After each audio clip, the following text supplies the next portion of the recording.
va travailler au niveau de la dissociation du poignet et des doigts pour aider un enfant de 5 ans qui écrit encore avec des mouvements davantage là, de son épaule et de tout son bras. D'abord, stratégie importante, dans la mesure du possible, c'est toujours aidant de consulter un ergothérapeute pour bien comprendre ce qui se passe dans le développement de l'enfant, évaluer, faire un bilan et proposer des stratégies qui vont être vraiment aidantes pour son corps à lui.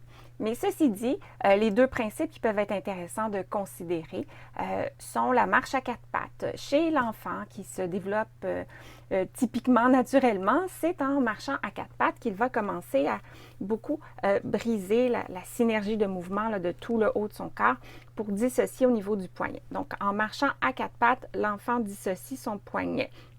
Deuxième chose, le bébé a une préhension globale de la main et il va apprendre doucement à dissocier à partir de 12 mois avec sa pince pouce-index.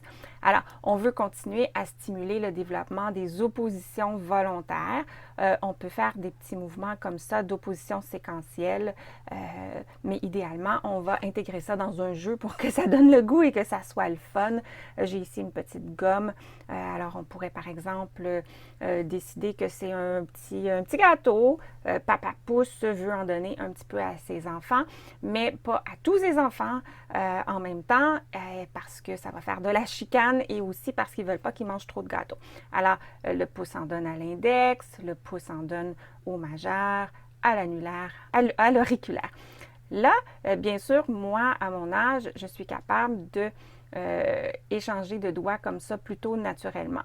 Okay? Chez les tout-petits, on va pouvoir donner entre le pouce et l'index, reprendre, donner entre le pouce et le majeur, reprendre, donner entre le pouce et l'annulaire, reprendre, donner entre le pouce et l'auriculaire, reprendre. On va s'assurer que les enfants ont une bouche bien ronde pour manger. Alors, pas une bouche à moitié fermée comme ça ne marche pas.